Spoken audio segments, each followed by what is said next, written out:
이 시간 함께 보실 하나님 말씀은 출애굽기 3장 말씀입니다.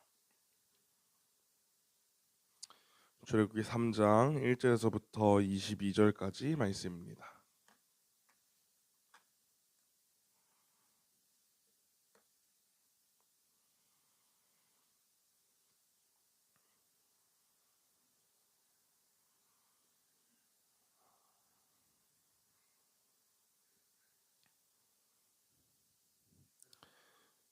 출애굽기 3장 1절에서부터 22절까지 말씀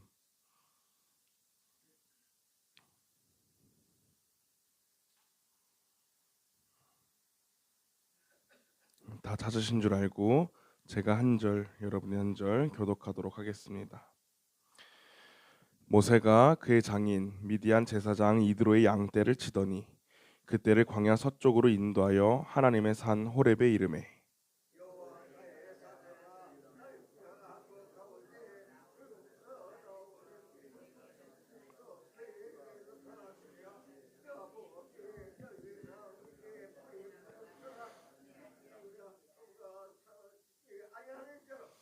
이에 모세가 이르되 내가 돌이켜 가서 이 큰 광경을 보리라.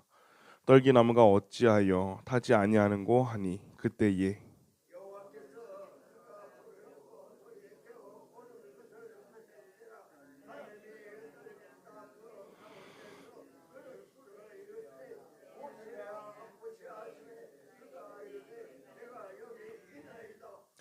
하나님이 이르시되 이리로 가까이 오지 말라.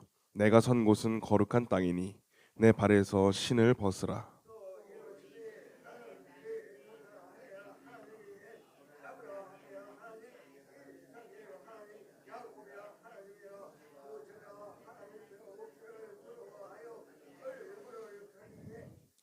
여호와께서 이르시되 내가 애굽에 있는 내 백성의 고통을 분명히 보고 그들이 그들의 감독자로 말미암아 부르짖음을 듣고 그 근심을 알고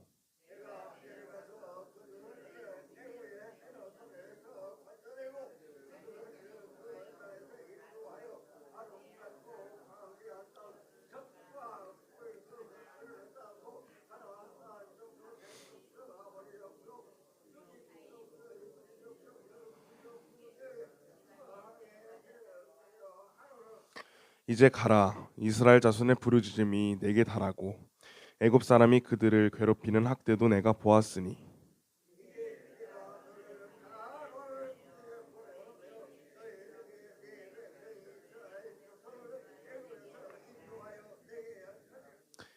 모세가 하나님께 아뢰되 내가 누구이기에 바로에게 가며 이스라엘 자손을 애굽에서 인도하여 내리이까.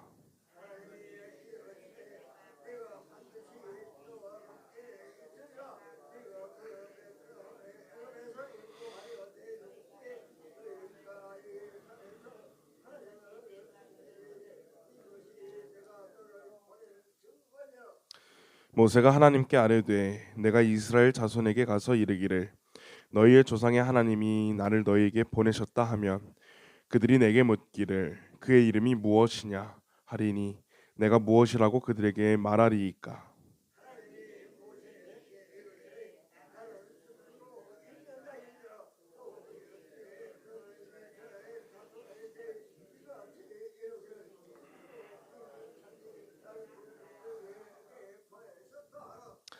하나님이 또 모세에게 이르시되 너는 이스라엘 자손에게 이같이 이르기를 너희 조상의 하나님 여호와 곧 아브라함의 하나님 이삭의 하나님 야곱의 하나님께서 나를 너희에게 보내셨다 하라.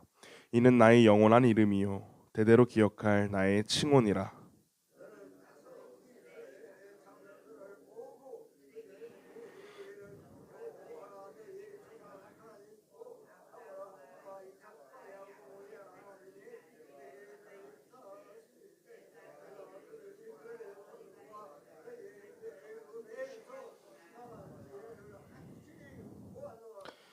내가 말하였거니와 내가 너희를 애굽의 고난 중에서 인도하여 내어 젖과 꿀이 흐르는 땅 곧 가나안 족속 헷 족속 아모리 족속 브리스 족속 히위 족속 여부스 족속의 땅으로 올라가게 하리라 하셨다 하면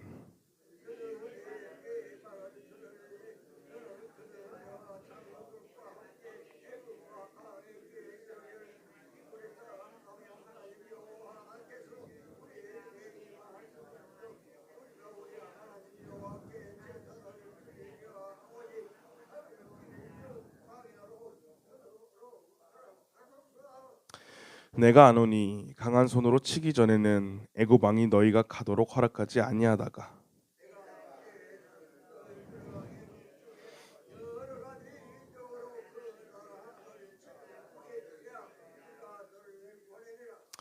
내가 애굽 사람으로 이 백성에게 은혜를 입히게 할지라 너희가 나갈 때에 빈손으로 가지 아니하리니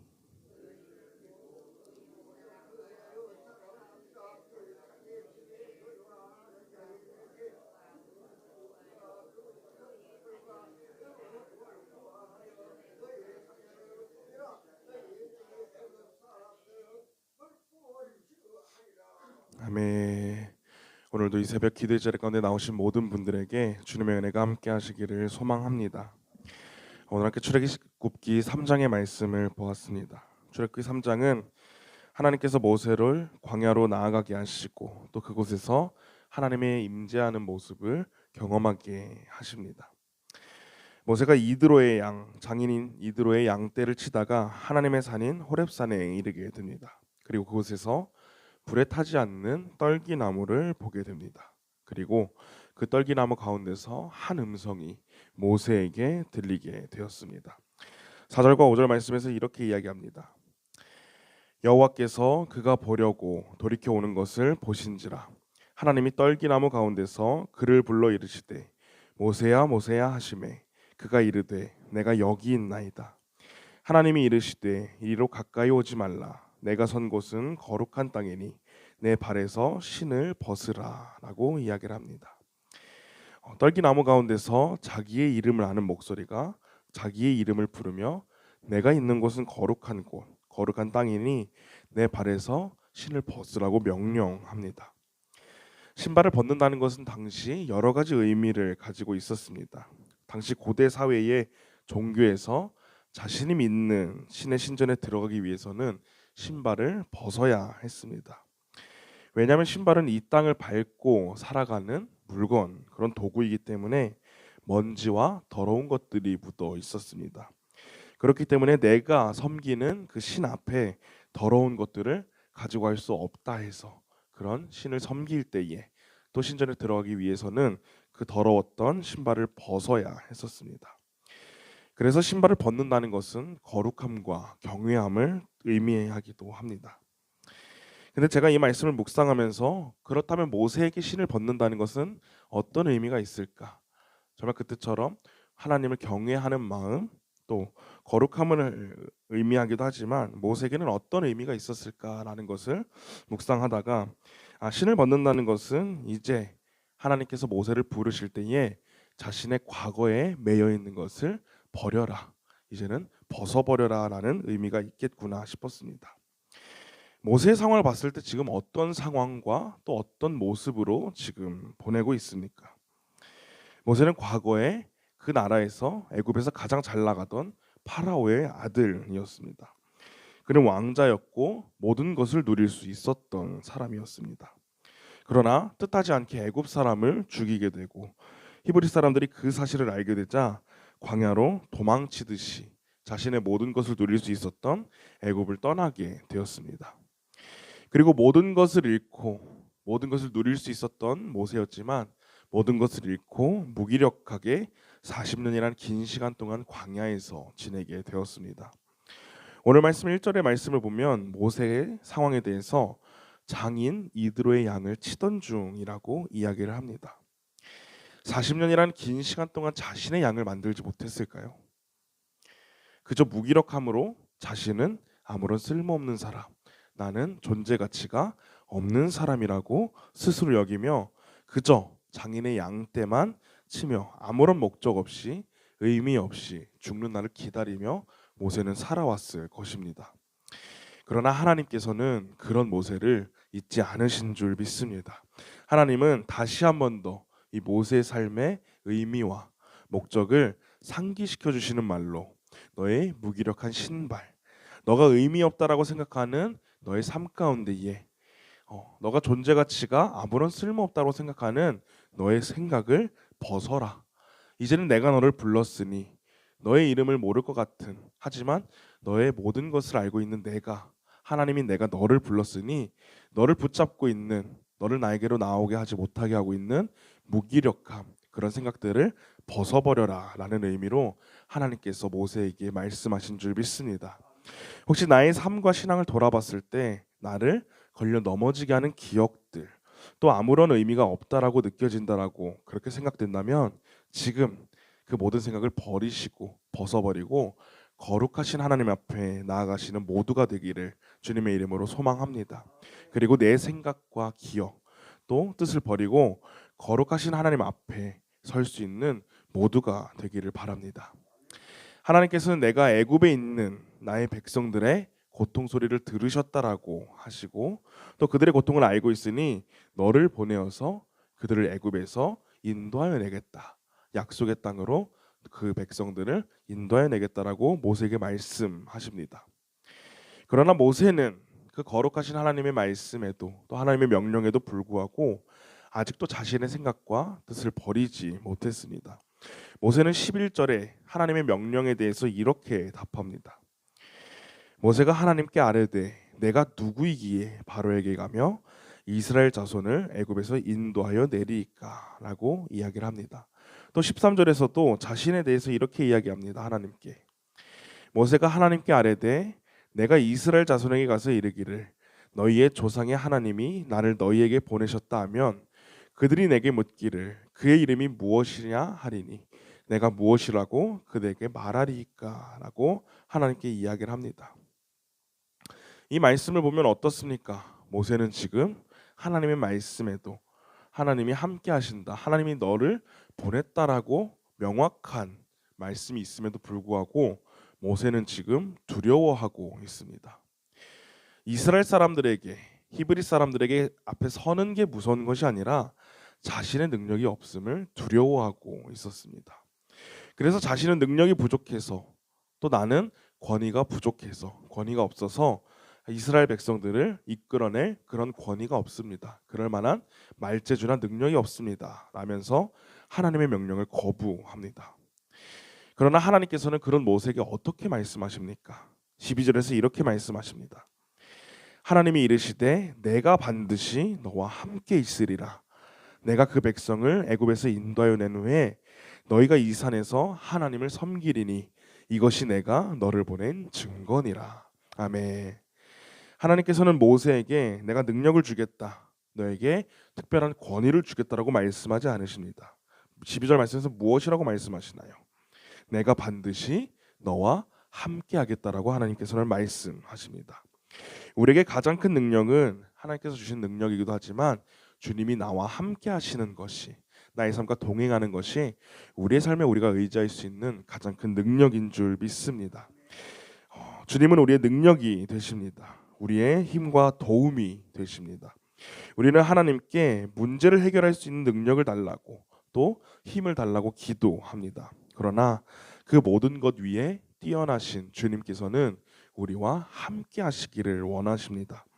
그리고 우리에게 주님이 나와 함께 하시니 내게 두려움 마음이 아닌 주님을 의지할 수 있는 마음을 달라고 우리는 기도해야 할 줄 믿습니다. 모세뿐만 아니라 성경의 많은 믿음의 선조들에게도 하나님께서는 동일하게 약속하시고 말씀하시고 하나님의 계획을 이루셨습니다. 그리고 오늘 이 땅에서 하나님을 믿는 우리에게도 동일하게 하나님이 함께 하신다라는 이 약속이 동일하게 우리에게도 함께하는 줄 믿습니다. 주님께서는 지금도 나의 아픔과 나의 고통 소리를 누구보다 더 잘 아시고 또 나의 신음소리, 나의 기도를 듣고 계십니다. 그리고 우리에게 찾아오셔서 주님께로 나아가게 하지 못하게 하는 것들을 주님은 버리라고, 벗으라고, 던져버리라고 명령하십니다. 이러한 주님의 명령에 순종하는 우리 모두가 되기를 소망합니다. 그리고 그렇게 우리에게 찾아오신 주님께서는 나와 끝까지 반드시 너와 함께하겠다라고 약속하십니다. 이 약속을 우리의 신앙 안에서 신뢰하며 나아가기를 소망합니다. 오늘 하루 우리가 삶을 살아갈 때 주어진 선택과 믿음의 순간이 있을 텐데 그럴 때마다 오늘 말씀을 통하여서 주신 이 하나님의 약속을 기억하며 하나님을 신뢰하고 또 하나님의 뜻을 따라 선택하고 하나님의 뜻을 따라 살아가시는 저와 모든 성도님들이 되시기를 주님의 이름으로 소망합니다. 함께 기도하겠습니다. 사랑과 은혜가 충만하신 하나님 감사합니다. 오늘도 이 새벽 기도의 자리 가운데에 저희들을 불러주시고 함께 모여 주님을 경배하고 또 말씀의 은혜를 나누게 하심에 감사합니다. 오늘 출애굽기 3장의 말씀을 보았습니다. 모세는 자신의 삶의 의미가 없다라고 생각했고 자신은 이제 쓸모없는 존재, 아무런 가치 없는 존재라고 여기며 그저 장인의 양을 치는 것에만 집중하고 그것에만 생각하며 허무한 인생을 살아왔습니다. 그러나 하나님께서는 그런 모세를 잊지 않으시고 그런 모세를 부르시고 하나님의 백성으로 하나님의 자녀로 다시 세우게 하신 줄 믿습니다. 믿음 없이 살아갈 때에 또 아무런 의미 없이 살아갈 때에 오직 주님만이 우리의 삶의 가장 큰 의미가 되시는 줄 믿습니다. 우리 또한 또 믿음으로 살아갈 때 때로는 넘어지고 때로는 연약함 때문에 아무런 삶의 의미가 없다라고 생각이 될 때가 있고 또 힘들 때가 있을 때에 더욱더 우리의 삶의 가장 큰 가치가 되시고 우리의 삶의 원동력과 목적과 삶의 이유가 되시는 하나님을 붙잡고 주님의 음성이 날마다 우리에게 들려온다라는 사실을 기억하며 주님의 음성에 귀 기울이며 살아갈 수 있는 우리 모두가 될 수 있도록 주님 역사하여 주시옵소서. 하나님께서는 모세를 이스라엘 백성들 가운데 보내실 때에 너에게 힘을 주겠다, 너에게 능력을 주겠다라고 말씀하지 않으셨습니다. 내가 반드시 너와 함께하겠다라고 말씀하셨습니다. 이 약속의 말씀을 우리가 굳게 붙잡고 우리의 삶 가운데서도 주님이 보내신 그 자리 가운데에 주님 나에게 힘을 달라고 나에게 능력을 달라고 기도하는 것이 아니라 주님이 나와 함께 하시니 내 마음 가운데에 두려움이 없게 해달라고 그런 믿음과 용기 달라고 기도하며 나갈 수 있는 그런 믿음의 소유자가 될 수 있도록 주님 역사하여 주시옵소서. 그래서 주님께서 우리를 보내신 자리 가운데에 주님이 나와 함께 하신다는 사실을 기억하며 또 우리의 삶 가운데에 믿음을 선택하고 하나님의 뜻을 따라 선택하며 살아갈 때에 오직 주님께만 가장 큰 영광이 될 줄 믿습니다. 나의 삶을 통하여서 주님을 찬양하고 주님께 기도하고 예배하며 살아갈 수 있는 우리 귀한 주님의 자녀들의 삶이 될 수 있도록 축복하여 주시옵소서. 감사드리며 이번 말씀 살아계신 예수 그리스도의 이름으로 기도드렸습니다. 아멘. 하늘에 계신 우리 아버지여, 이름이 거룩히 여김을 받으시오며 나라가 임하시오며 뜻이 하늘에서 이루어진 것 같이 땅에서도 이루어지이다. 오늘 우리에게 일용할 양식을 주시옵고 우리가 우리에게 죄 지은 자를 사하여 준 것 같이 우리 죄를 사하여 주시옵고 우리를 시험에 들게 하지 마시옵고 다만 악에서 구하시옵소서. 나라와 권세와 영광이 아버지께 영원히 있사옵나이다. 아멘.